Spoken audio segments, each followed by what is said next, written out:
कलाताई पाणी घ्या. अहो पाणी घ्या. कलाताई जरा शांत व्हा बर का.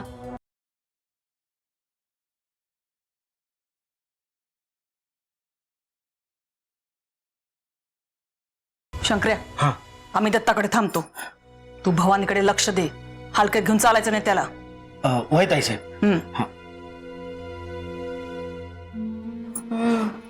आली बघा अमावस्या. नक्षत्र थांब.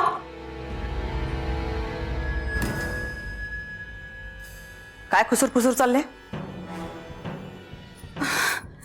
अहो आईसाहेब कलाताई नाही विचारत होते जेवला का नाही अजून. जे उपाशी आहेत त्यासनी विचारायचं जेवलात का नाही म्हणून.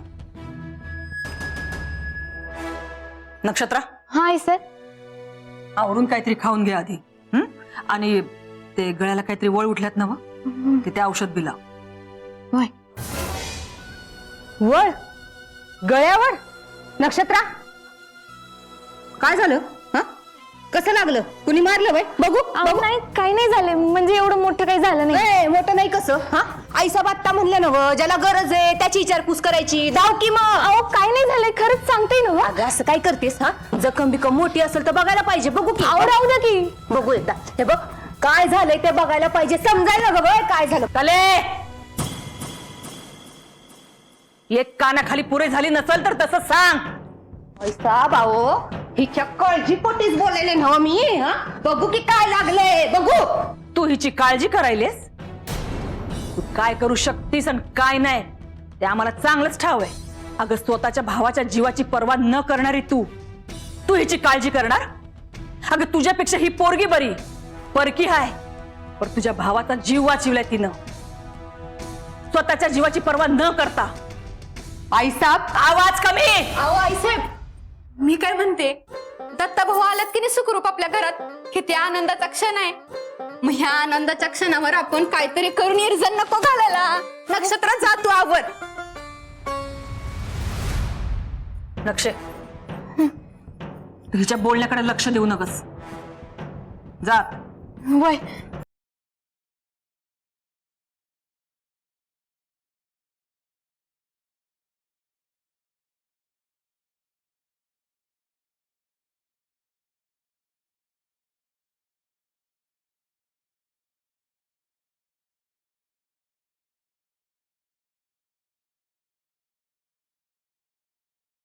एवढं धाडस करून दत्ता साहेबांना जंगलामध्ये सगळं सांगायचा प्रयत्न केला, पण तो पण फसला. अगं पण मी खरंच मनापासून सगळं सांगितलं होतं. माझ्या मनात दुसरं तिसरं काहीही नव्हतं. मला दत्ता साहेबांपासून खरं लपवायचं नाहीये. आणि मला वाटतंय माझी लाख इच्छा असेल, पण दत्तगुरूंच्या मनात काहीतरी वेगळंच आहे. पण हे सगळं नंतर पण बोलू शकली असती. आता जाऊन बोल की. जा.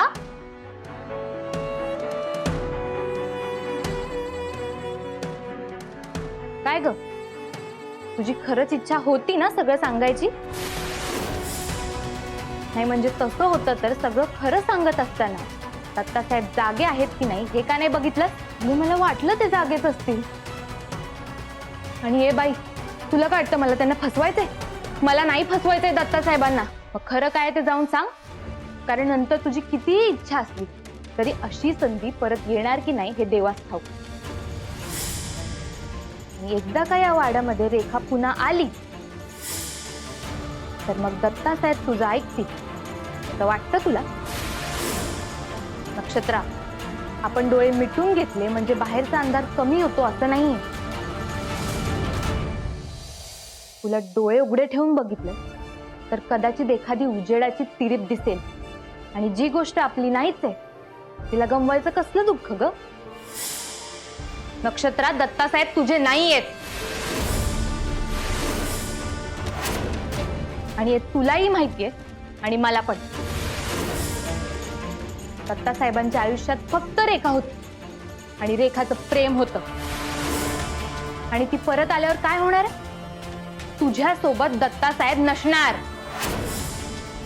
असणार तो फक्त तुझा रंग, आणि तोच रंग इथून घेऊन जाण्याशिवाय तुझ्या हातात दुसरं काहीही उरणार नाहीये.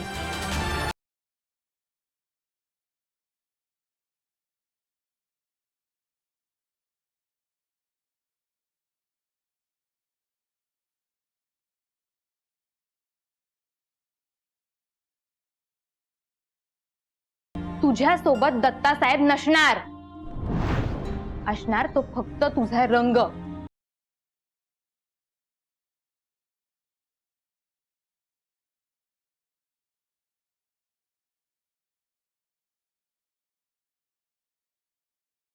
अरे काही होणार नाही. नाही, तुला नाही, भीती तुला नाही. भीती वाटते ना? होय. तू तिकडे बघ. आम्ही आईचं- अगं, कशी तोडायची नाही, सुई? नको ना नको ना नको ना अरे तुझ्या बलासाठी करावलंय ना आम्ही.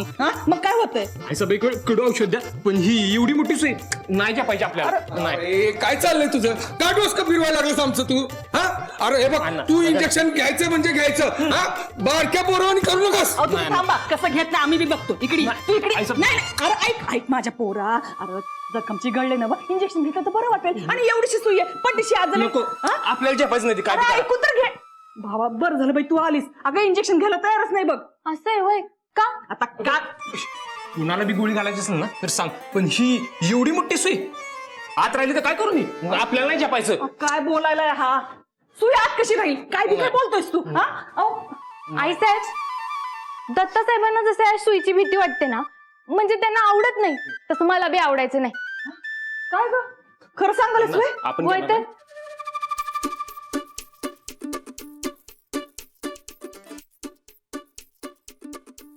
मला मला डॉक्टर इंजेक्शन द्यायला यायचे ना, तेव्हा काय करायचे माहितीये? काय काय करायचे? अहो, खाटेखाली जाऊन लपून बसायचे, नाहीतर घराच्या कौलावर चढून बसायचे. अगं खरं आहे की काय? हा होय अण्णा, मला पकडायला घरातली माणसं माझ्या माग माग घरभर धावायची. आणि मला तर सुईची इतकी भीती वाटायची, विचारूच नका. आता पण वाटत नाहीये असं नाहीये, पण बाकी कशाला बी घाबरत नाही मी. हो तर दत्ता साहेबांना विचारा. काय हो, काल घाबरले होते का मी? काय काल ना? काल घाबरलेस? आई साहेब हवलय खोटं बोलायली. दत्ता साहेब, आता तुम्ही खोटं बोलायलाय. मी कधी घाबरले सांगा? सांगा आई साहेबच ना. आई साहेब ही पण कसं दाखवती कशाला घाबरत नाही म्हणून, पण आतनं लय डरपोक आहे. आम्हाला का तुझं म्हणणं पटत नाही. नक्षत्रा डेअरिंग बाज आहे आणि आमचं तर ठाम मत आहे. जे इंजेक्शनला घाबरतात ना व ते एकदम डेअरिंग बाज असतात. म्हणजे आता तुझ्याचकडे बघ की तू इंजेक्शनला घाबरतो, पण तसा तू ढीठ आहेस ना व, तशीच ती बी ढीठ आहे. हा हो कसलं काय साहेब, त्या जंगलात नवरा बायको राहत होती का नाही, त्यांच्याशी बी बोलायला घाबरत होती. अहो असं काही बी नाही आई साहेब, ओळख नाही काय नाही, आणि असं कसं जाऊन बोलायचं त्यांच्याशी, म्हणून मी गप्प बसले. दोघं बी देव माणसं होती बघा, हो की नाही दत्ता साहेब? लय काय काय केलं आहे साहेब त्यांनी आमच्यासाठी. नाही म्हणजे गरीब होती पण मनात लय श्रीमंत होती. त्यांनी हिच्यासाठी चहा आणला, मला औषधाचा पाला आणून दिला, अजून त्या भावनेच्या माणसांना पण अडवून ठेवलं. त्यांनी अडवून ठेवलं म्हणून आम्हाला तिथनं पळायला वेळ मिळाला, नाहीतर हा तर ते समजा ठीक आहे, फक्त हा कापूस धरून ठेवा. काय म्हणजे तू म्हणजे तिने इंजेक्शन दिलं बी.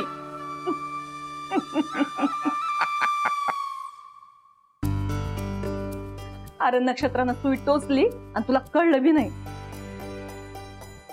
तुला काल ती घाबरलेली दाखवत असेल, पण तशी नाहीये ती. डेअरिंग बाज हाय बोलली ना तुला. कसं आहे तर दत्ता तू. लहानपणी बी तुला डॉक्टरकडे घेऊन जायचो ना, तेव्हा आम्ही तुझ्याशी बोलत बोलत तुझं मन दुसरीकडे कुठेतरी गुंतवायचो. तेव्हा जाऊन कुठे हा इंजेक्शन घ्यायचं.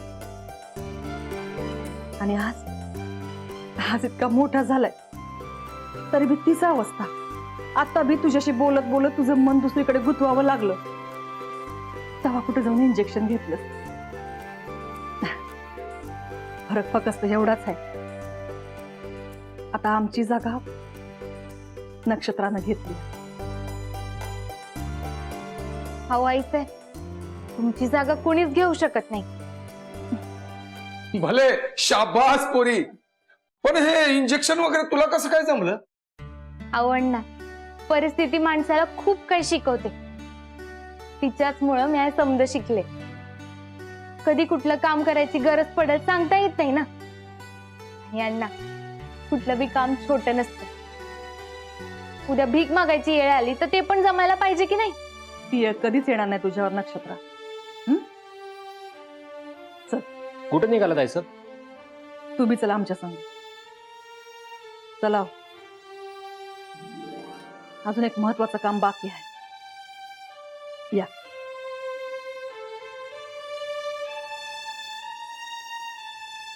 नक्षत्रा, काय झालं दत्तासाहेब? एखाद्याच्या नकळत दवापाणी करून मनाचा आजार घालवता येतो. आपल्या आयुष्यातल्या सगळ्या महत्वाच्या गोष्टी आपल्या नकळतच घडत असतात. कधी आपलं मन आपल्या नकळत कुणामध्ये गुंतत जातं. कधी कोणी अनोळखी ओळखीचा वाटायला लागतो. अहो, खोलवर झालेली जखम पण अशीच आपल्या नकळत भरून येते. आणि त्यावर फक्त येळ हेच औषध असतं. दत्तासाहेब, या जगात इलाज नाही असा कुठलाच आजार नाहीये बघा. हा, इलाज कठीण असेल पण अशक्य नसतो. फक्त आपल्या मनाची तयारी पाहिजे.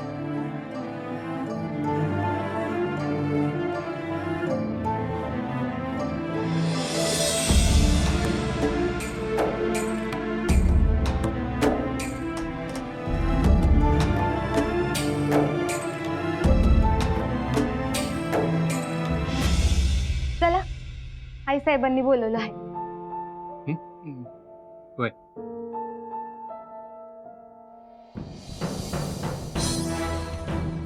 ह्या जगात दुसऱ्यांचं वाईट करणारी जशी लोक आहेत,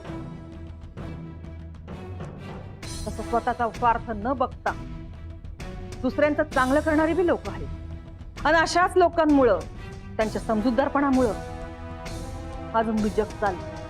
आणि त्या भल्या माणसांमध्ये फक्त 3 माणसं नाही, आणि ती बी ह्याच घरातली. म्या, कला आणि रेणुका. बोला, पुढे बोलायचंय. समजूतदार आहे सा. पण आम्ही बोलत असताना मदत बोलायची खोड काय अजून तुमची गेलेली दिसत नाही. आज आमचा दत्ता आमच्या सोबत आहे, ते फक्त या पोरीमुळे. आमच्या दत्तावर जीव घेणा हल्ला झाला. एकदा नाही, बऱ्याचदा. पर प्रत्येक वेळेला नक्षत्रानंच वाचवले तिला. अगदी खरं बोलताय बघा तुम्ही. या उपकाराची परतफेड कशी करायची ना, तेच कळत नाही. आम्ही सांगितलं होतं तिला, तुला काय हवं ते सांग, आम्ही देतो तुला. पर तिनं काही मागितलंच नाही. काय? वय एकदा नाही, 4 वेळेला विचारलं होतं. पर प्रत्येक वेळेला तिचं उत्तर एकच, आम्हाला काहीच नग. अगं काय केलीस तू हे? शंकर्या, अरे हा तिचा मोठेपणा आहे.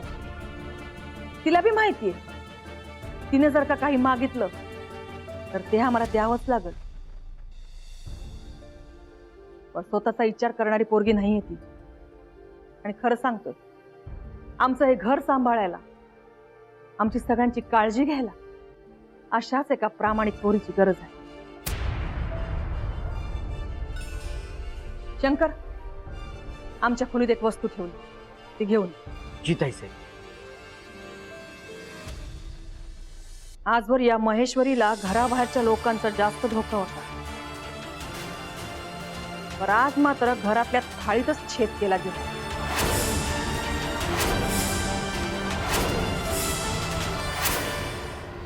आई साहेब, हे समज तुमचं मला ऐकून बी झालंय आणि माझं ऐकून बी झालं. बाहेर सगळ्या लोकांसमोर कानाखाली जाळ बी काढून झालाय. आता एक काम करा, या पोरीच्या हातात बंदूक द्या आणि तिच्या हातनं गोळ्या घाला मला आणि मारून टाका एकदाची. अहो कलाताई असं नका बोलू. अगं मग काय बोलायचं अजून? तुम्हासनी गोळ्या घालून तुम्हाला मोक्ष द्यायची बी लायकी नाहीये तुमची. बस झाला आई साहेब. कुणासमोर लायकी काढताय आमची? ह्या कोळशासमोर?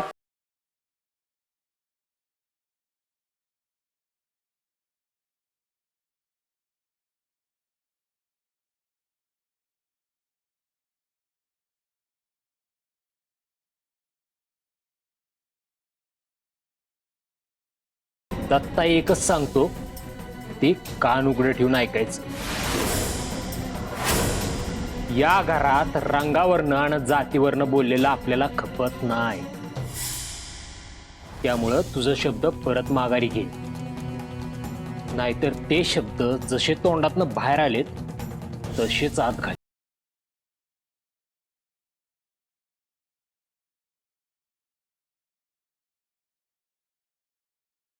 मी शब्द मागे घेतो.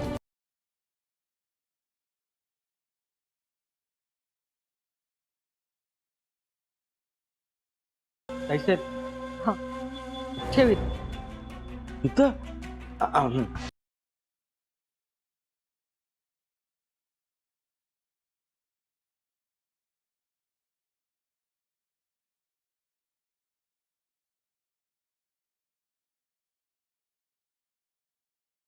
चला, आमच्या खुर्चीच्या बाजूला जी खुर्ची ठेवली आहे त्या खुर्चीमध्ये एक अशी व्यक्ती बसणार आहे ही आमच्या खांद्याला खांदा लावून चाल.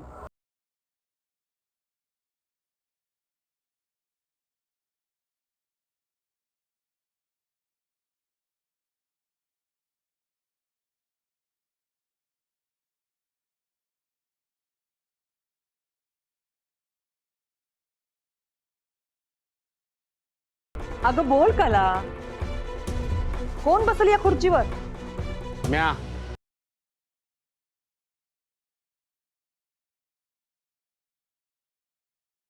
या घरातला मोठा मुलगा म्हणून या खुर्चीवर बसायचा अधिकार माझा आहे.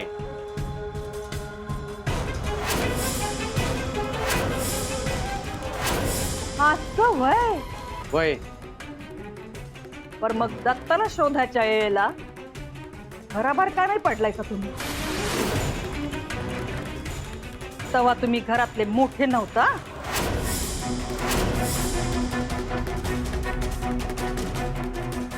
दत्ता तुमचा भाऊ नव्हता?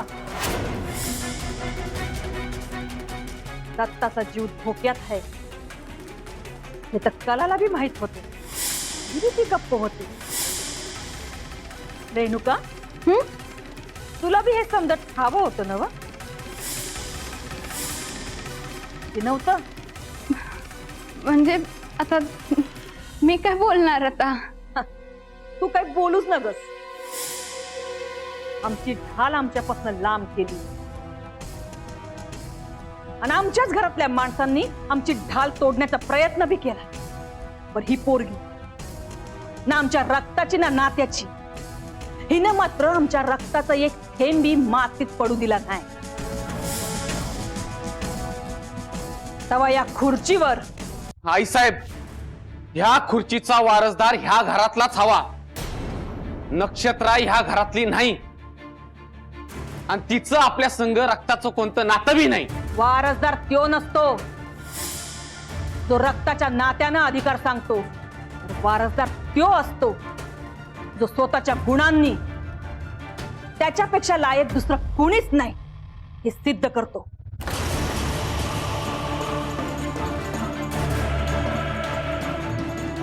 आणि आज नक्षत्राने सिद्ध केले की या खुर्चीसाठी तिच्यापेक्षा लायक दुसरं कोणी नाही. आणि म्हणूनच नक्षत्र आजपासून या घराचे अधिकारी.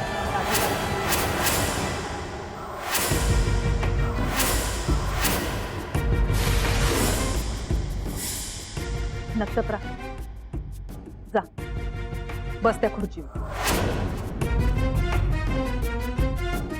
अगं नक्षत्रे, ताई साहेबांनी आदेश दिलाय, तू ऐकणार नाही वय?